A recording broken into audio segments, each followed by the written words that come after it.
suggested they could do some remedial works to it in the meantime. I mean, is that something that, I think we've got to get something done quickly, so our members happy that we get GB Sports to actually remediate it to start with, and then we can have another look and see if there's anything else we want to do to it. Yeah. Okay? Yeah. We'll get on with that. Okay. Staffing an audit group. Well, we had an audit group on Saturday morning, audit staffing group, which the audit group we are required to have by statute. The external auditors each year ask us when we fill out complete auditing whether we've had an ongoing audit during the year where members have had a chance to look through certain things, and of course I circulated the notes, I think, from that meeting, and we did a random check as what we normally do for the audit. So we checked vouchers against the scribe reports, etc. And the council were happy with the random checks they did. But apart from that, I think that was the main purpose of it, really. And we did have a look at the budgets. Of course, the audit group doesn't have any decision-making power, so they did look at the budget, and we'll obviously come on to that later. Yeah, that's really it. Actually, it was basically we should really meet twice a year, ideally, to comply. And there were no other staffing issues as far as I was aware. Okay. And you're calling anything you want to add to that? Maybe I'll have to be with the report. That's fine. Yeah, it was a good process. Okay. Buildings working group. Well, it's just really updating on the shop, isn't it, really? Because we had a buildings working group at the end of October.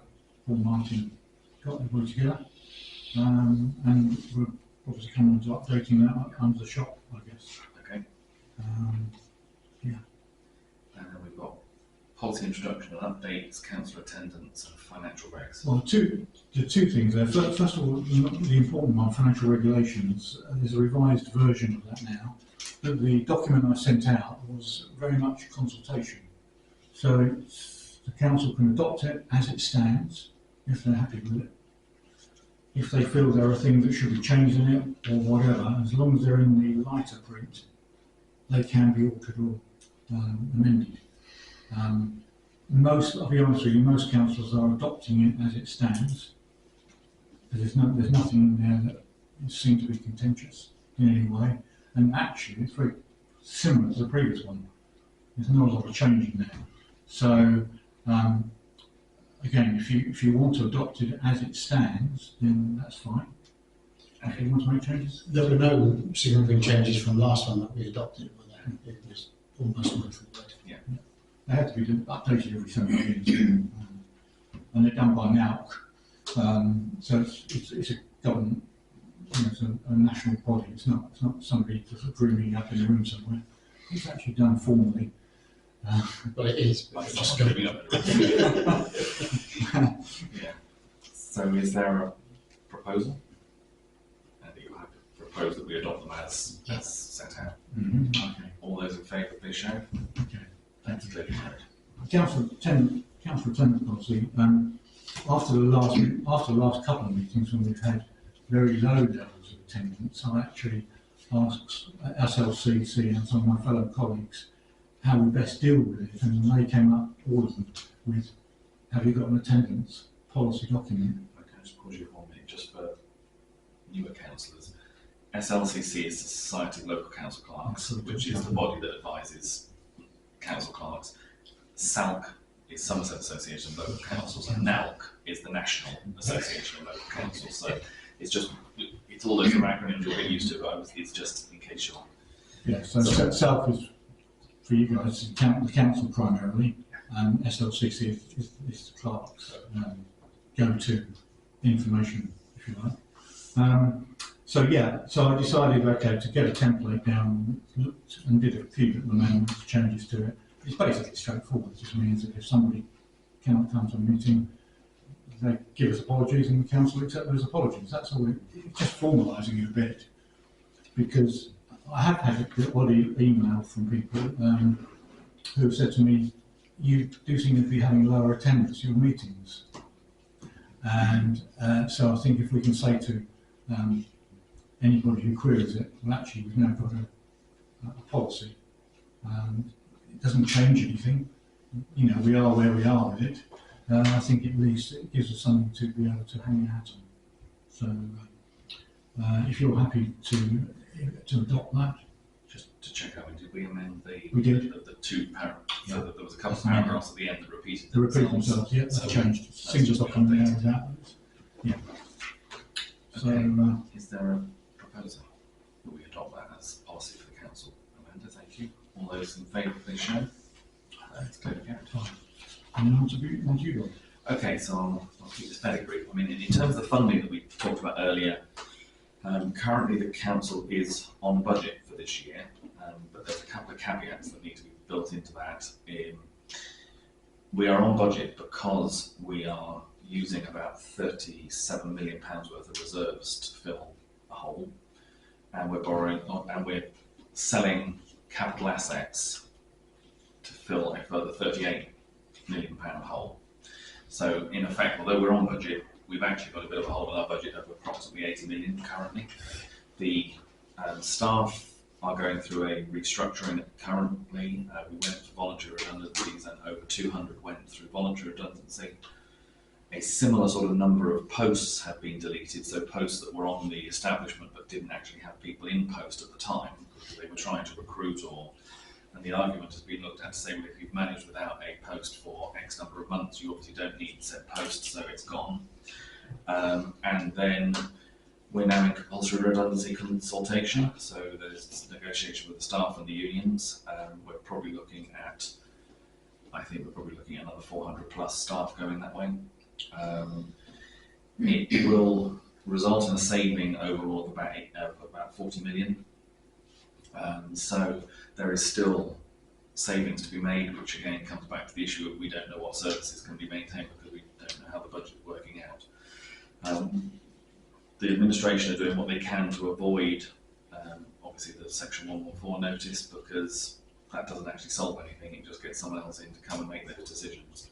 And they're trying, by doing all the things they're doing, they're all the standard things that the inspectors would do if they came in and tried to run us anyway, of selling assets and such. So it's still a difficult financial position currently.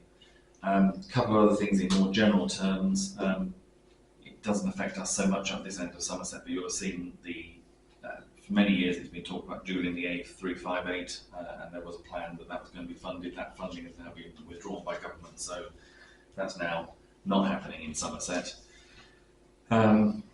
The council obviously is aware that there's about 110,000 pensioners who have lost obviously the winter fuel allowance, but they are putting as much information out as they can at the moment and giving support and signposting people to various charities who can help, particularly with filling in the pension credit form, because it's one of the most complex forms you can get hold of. So there has been quite an uptick in the take-up of people. I know the village agents and community council are also signposting people to try and get access to that, because it will help them get access to those payments again. The local plan for, currently there's a plan being worked on for replacing the old Sedgemoor local plan. Currently the Mendip one is actually just still being finished from back when Mendip was still a thing. But the new one for Somerset as a whole is going to be in place for 2029. So it won't be long before we start seeing consultation coming out to us about where development might go, and that's where, as we've had recently presentations from developers as to where they might like to put development, they will be obviously feeding into that as well. So that's something we need to watch out for as a parish council when those consultations start, because we need to be feeding into the process. Couple of things on highways as well. Dunball roundabout is currently getting underway for the big upgrade relating to gravity and that whole area around junction 23.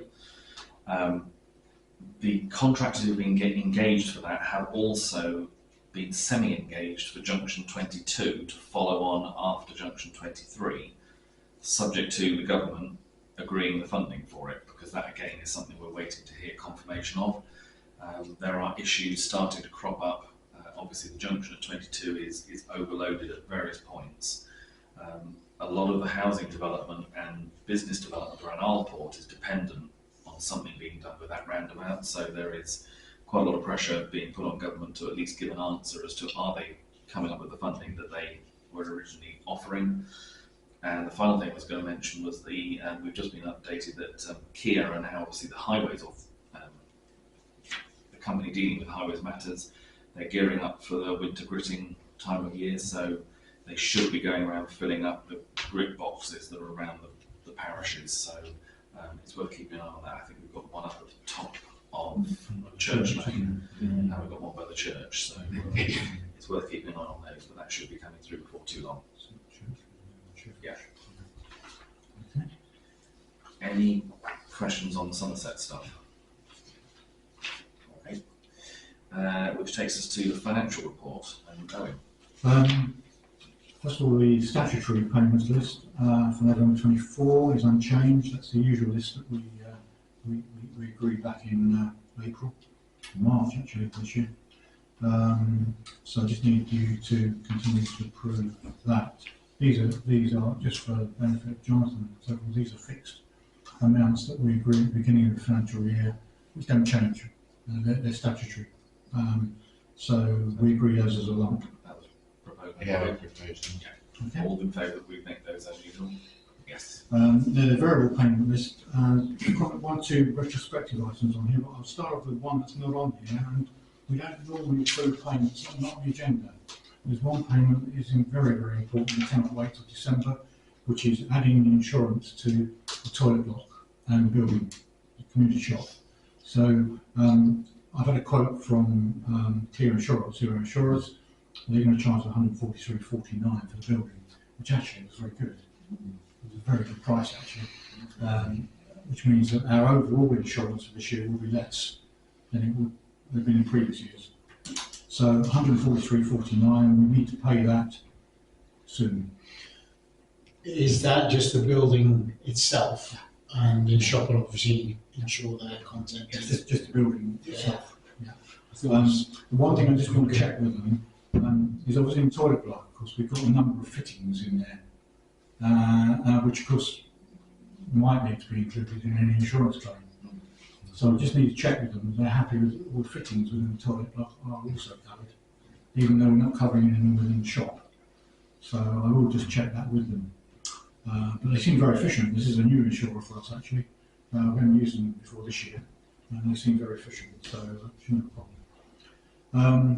The ash dieback tree removal, £1,600. We did have a donation from a local resident, 500 there, which means our net cost is only 1,100. So that's one item. The Scribe software, that's the software we use for our finance. That comes due for renewal this month in November. 414.72, which is the same price as last year. So they haven't increased it. The dog bin and the car park at Hill Lane emptying 1316, and that was an item that should have come to us back in June actually for the first half year, and never reached me for some reason. So I got a bit of an overdue notice from Somerset Council to say we hadn't paid it, and I said, well, if you send me the invoice we will pay it. So this is basically that, and you know that will be done. The address change, that's also retrospective. I think it might be 110.